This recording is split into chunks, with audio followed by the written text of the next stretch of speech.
Hello, and we're spending a few minutes today talking about some of the recent changes to the BadgerCare Plus program, some of the features, and we're really happy to have a guest with us today. I'm Brynne McBride of ABC for Health and Health Watch Wisconsin, and I'm joined by Wisconsin State Medicaid Director Jim Jones. Hey, thank you for having me. This is great. This is fun to do this, and Yep. Thanks for joining us. We're going to go over some high altitude stuff first, then get into a couple of the specific changes coming from the Sure. BadgerCare Plus reform waiver. And can you give us a little background of what this is we're talking about, high altitude stuff? Sure. So originally, the legislature in the previous administration passed a biennial budget that directed my department, the Department of Health Services, to seek a waiver.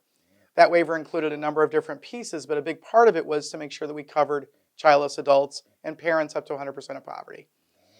Then in the fall of 2 years ago now, Act 370 came about. That was signed by Governor Walker, passed by the legislature, that required us as a department to implement the provisions of the BadgerCare waiver. And we've gone through and tried to do that. We began recently, and we'll talk more about what we've actually done.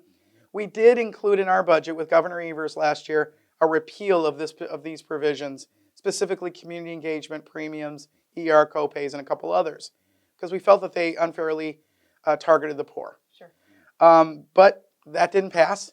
So we are going to follow the state law, and we're going to have to implement those requirements. As we do so, we want to do so in a way that's the most member-friendly way possible, that affects them in the most sensible manner possible, but at the same time meeting the letter and the standard of the law.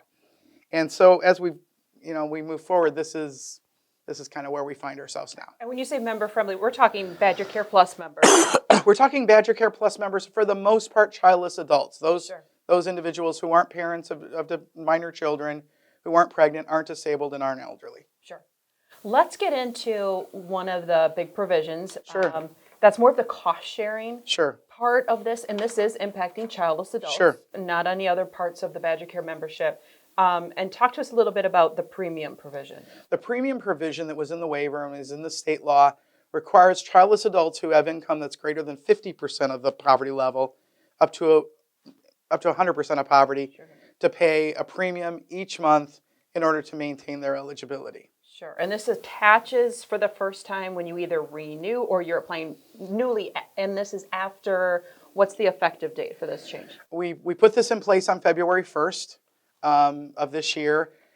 It is effective, for any premiums for anybody who was eligible in that month. But the cool thing about the way we're implementing it is we're only doing it renewal for people who are already in the program. Sure. And our renewal goes the entire year. So it will actually take 12 months for us to get to the point of full implementation. Sure. It also applies to those people who are applying now, For the first who have time. their eligibility determined for the first time now. And it will apply in their February and March eligibility. Okay, so let's say somebody applies for BadgerCare Plus as a childless adult for the first time in July of this year. Yes. That's when it attaches for them. Yep. Say somebody renews their eligibility in March of this year. It will apply to them beginning in March. It starts March. It's Right. not like they have to make And up the way that for we it. do this is we started in the month after you renew and the month after you've applied. Okay, that's a good tip. And one of the details of when you owe this money, it attaches as you go, but you don't necessarily have to pay every month as you go. There's a little buffer that you can reconcile. Right, exactly. And what's interesting about the way the waiver was written is that you don't actually lose eligibility if you don't pay the premium each month. Sure. What it says is you can go along and you can pay the months as you go along, or you can wait until your annual renewal. So if I applied in February, my next renewal will be February 2021. Sure. That's when all my premiums will actually be due. And if I don't pay them, I will actually be determined ineligible. You'll be given the chance to pay them at that particular point, and then you can pay them any particular point after that. However, the way that the law and the waiver reads, you're ineligible for 6 months after renewal if you haven't paid all of your premiums at that point. The premium itself is only $8 a month per individual. And when I say only, I mean it's $8. Right. And I know that can be a big bite for a lot of people. There are some interesting provisions about how you can lower that premium that we can talk about. Yeah, and let's get there in just a moment. But you are mentioning the what is called restrictive reenrollment. Yep. You can't pay or you miss your payments. It's now time to reconcile at your first annual renewal. Tell me a little bit about that restrictive reenrollment. Is there an opportunity to come out of that? Absolutely. So one of the things that you can do is if, let's say you still owed $48. Sure. You could pay $48, you're back on the program immediately. Okay, as soon as you So you settle can up. get past it. You settle up, you're back in the program. Okay. The second thing that can happen is your income can go down. Right. So it's going to be really important for people to report that their income, when it goes below that 50% of poverty range, because that would mean you don't owe no premium for that month, and therefore you're going to be able to come back on the program. The last thing that can happen is the 6 months can expire. You can come back on the program at any point. Sure. Now, some folks, as you said, $8 might be kind of a heavy lift. It is. We know that. And some of the conversations we've been hearing out of your office is there might be an opportunity to have somebody help pay that. Who can help pay a premium? Well, the way that we've set it up a statewide donation fund where anyone can donate to the statewide donation. And what we'll do is when people request and say, listen, I have a hard time paying this, they can have a number they can call. At that particular point, we'll look into the fund on a first-come, first-served basis. We'll use that money to pay for people's premiums. Sure. And people, we think, will do that when they get their first premium notice, which will probably be in March now. Sure. And then we'll also see people at the renewal say, listen, I'm having a hard time paying this.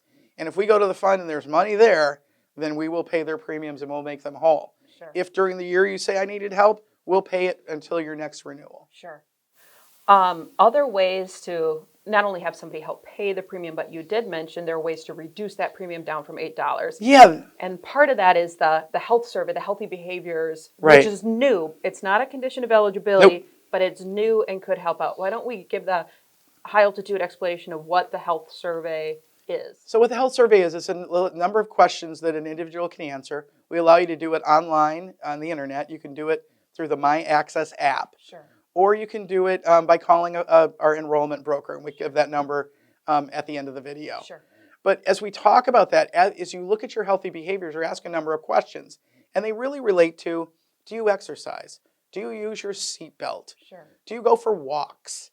Things that you could do to improve your physical health. Mm-hmm. You should get credit for that. You're actually in a situation where you have healthy behaviors. The second thing that can happen is you might have some unhealthy behaviors. Right. You might be a smoker. You might be using tobacco in some other way. If you're actually saying, listen, I'm trying to cut down, I'm trying to use Nicorette, I'm trying to use whatever means I can to reduce my smoking, you get credit for that too. Okay. So what happens is your $8 premium as an individual goes to $4. But you have to answer the survey. But you have to answer the survey. And do you have to answer with healthy behaviors, or you have to show that you're trying? Or It's based on what you tell us. Okay. We aren't going to check up on you. Sure. We believe people are honest. Sure. So we want people to answer truthfully, and we think that when they answer those questions, they'll find something that they're doing that is a healthy behavior, or they'll see something that they could do, Right. and hopefully it'll encourage them to take on that healthy behavior. And where does that data go? The data only goes into our own system. We Okay. don't use it for anything else. Sure. And we actually are going to share some of that information sort of at a large scale with people and say, here are the things Aggregate. people are That's what we're doing, but we aren't looking at individuals. Sure. There is another way that you can reduce your premium, and that's by answering a substance use disorder and treatment question. Okay. We call it the treatment needs question. Sure. We are required under the waiver to ask every childless adult the question of, do you have a substance use disorder, and would you like to have treatment? So it's a yes, no. It's yes, no. Kind of a two-parter, but a yes, no. Right. Everybody's required to answer it. That's the first part. If you answer yes, you answer no, guess what? You're still going to be eligible. That information is not shared with anyone. That's going to be my next question, because that's more sensitive for a lot of folks out incredibly. We there. know how sensitive that is. Yeah. So that's something that we're only sharing with the health system. Okay. So when you sign up with an HMO, which we do in the Medicaid program, at that particular point, we're going to share that information with them. The idea is they'll reach out to that individual and get that person who's willing to be in treatment into a treatment program. Sure. For those who aren't in an HMO, and there's a few in the state, we're going to reach out through our own contractors and make sure that we arrange something for them. See what kind of options are available. Exactly, and we're going to refer them to the 211 network in their area. Remember, Medicaid pays for a lot of these programs. Right. There are a couple features. So that's an implementation that's already happened as well. February Yep. 1st implementation on healthy behavior survey and the drug use, substance use, Mhm. and would you like treatment. There are some provisions that have kind of been shelved and others that haven't been fully implemented yet. Why don't we talk first about the non-emergent use of the emergency room? That's a copay that was part of this waiver as well. And again, that $8 figure comes up. Right, so for those individuals who are childless adults in the BadgerCare Plus program who use an emergency room where it's non-emergent use, you're using it like you would a doctor's office, not because you have an emergency. The waiver does specify, the state law specifies that you would have an $8 copay. The way we've actually set it up is the physician who's treating you would actually determine whether or not what you're getting is an emergency. So it's kind of the hospital, the provider Right. that's making that determination. Yeah, the emergency room physician's looking at you and going, is this really an emergency? From the emergency physicians I've met, they said it also depends, how you treat it is. If you walk in and you have a child, not child, but if you're an individual who has an emergency need, this isn't going to be an issue at all. Sure. So we don't want to discourage people who have that emergency need from coming in. Sure. At this particular point, we put everything in place for that $8 That's ready to copay. go.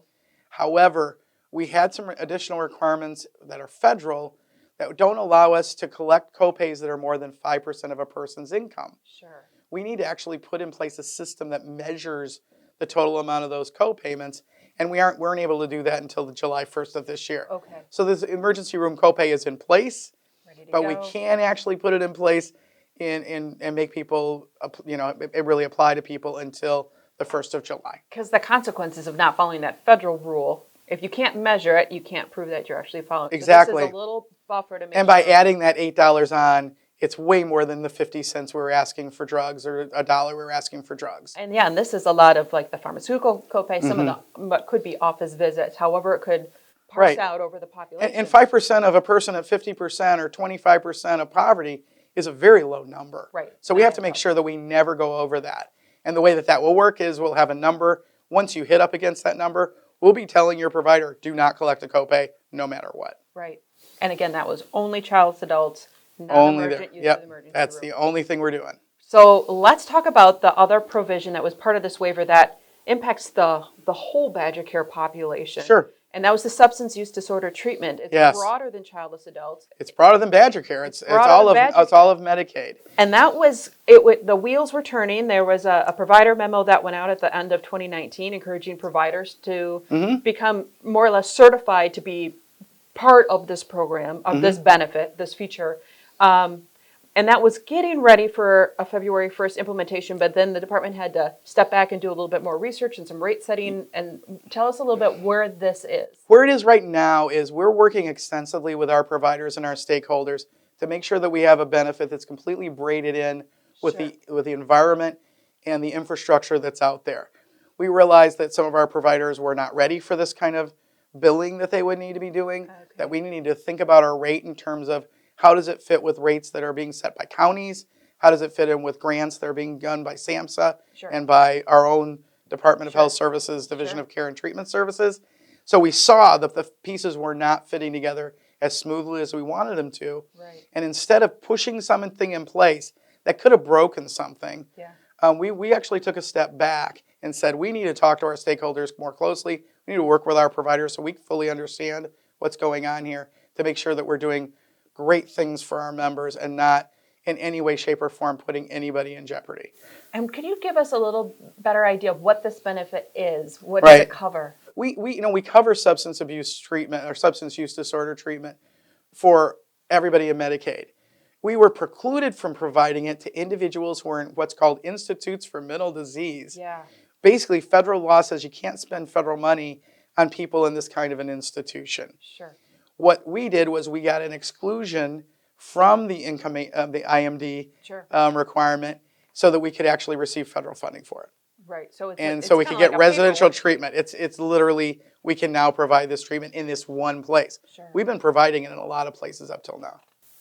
And finally, there is a Medicaid work requirement, also called a community engagement provision, that is part of this waiver package. Yeah, the name for community engagement is really, it's a work requirement.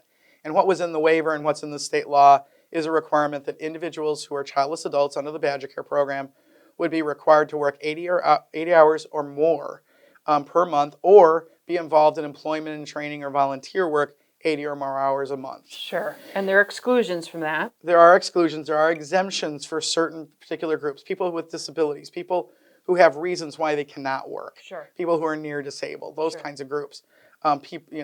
We've also talked about tribal members are going to be exempt from it as well. So as we looked at that particular policy, we've been working on implementing it for a while. There have been a lot of questions about implementation, and those questions have come from CMS. Sure. So CMS is concerned to make sure that we don't fall in the same kind of pitfalls of states like Arkansas and Kentucky Sure. and New Hampshire fell in. Mm-hmm. I want to make sure everybody's aware, but there's a lot of litigation, federal litigation going on right now. And they've learned some lessons from that about things that they have to watch out for. Sure. Some of those things they included in our waiver and then in the terms and conditions. Other pieces of it have only come through in their questions. Right. And they've had a lot of questions about what kind of services we're going to provide to people to support them when they're not working and they're trying to get a job, they're trying to move forward with their skill set. What are we going to do? And we're in the process of working through those very detailed questions. Also, there's a whole line of exemptions that they want us to put in place that are really geographical. And when there's not adequate public education or education at all, or there's not enough public transportation, or the unemployment rate is very high and there are not a lot of jobs.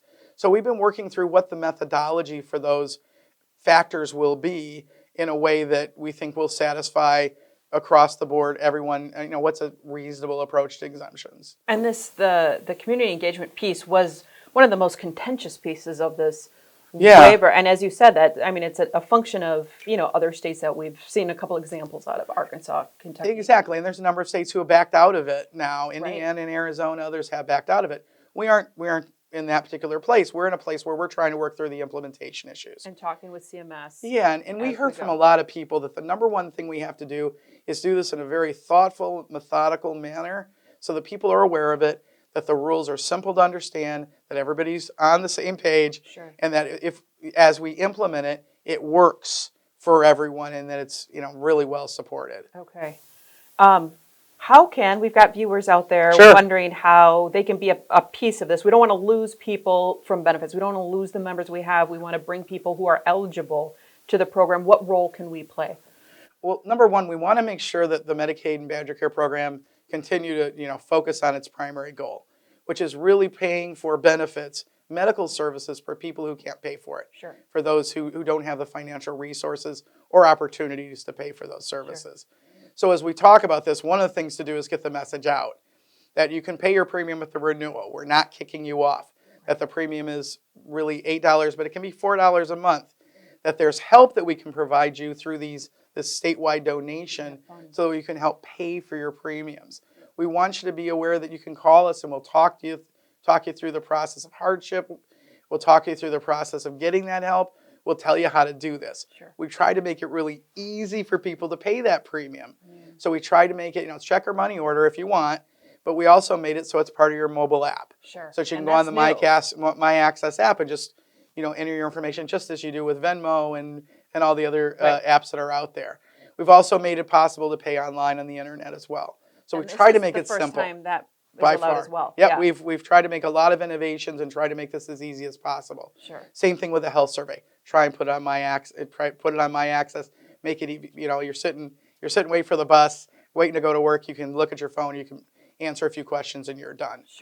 So keeping it as easy as possible. So that's the first thing. Everybody needs to know we're trying to make this as easy as we possibly can. Number two, as we go through this, help out your neighbors, help out your friends, the people who, you're a trusted person. If you know how this works, tell people around you that might need this information as well. Help spread the word. Help spread the word and make sure that we get this word out across the whole state so that no one's going, well, I'm not going to, what I don't want to have happen is a $4 a month copay premium for childless adults is the reason I don't get medical care. We don't want that to happen. And you want feedback. We always want feedback. There's websites, there's an email address. We're going to, in the description below the video, we're going to put those links, some of the numbers. So we have a website that explains everything that I've talked about. We've also put in place a frequently asked questions that we're adding to all the time. And we have an email address on there where you can actually ask your question. And if the way that this will work is you'll probably come back in a day or so, maybe 2 or 3, and boom, your question will be on our frequently asked questions and you'll get an answer. And so for folks that are working with a lot of the childless adult population, once the rubber really hits the road, some of these programs are up and running, the features are up and running. The more we're in it, we're probably going to learn some stuff. We're going to see some gaps. We're going to have more questions. And so that's the time where, send your feedback now, but when you really start to see some of these experiences. The real world has this nasty habit of intruding on our great implementation ideas. We try and think of everything. We really do. We try and come up with a process and a system and communications that work for everybody. We aren't able to do that. it just doesn't happen. So Yeah. we only know with feedback. We Yeah. only know when we've got a gap, we've got an overlap, we've got conflicting information when people tell us. And we want to make sure people have a clear picture of what's going on. Jim, I appreciate your time helping us learn. This through is these great. Thank you for changes. having me. And maybe we'll bring you back. We'll do a follow-up in a couple months, and Absolutely. That'd be give great. us an update and see how it's going. That'd be great. But yeah, thanks, Jim. Thank you. And thanks for Bye-bye. watching.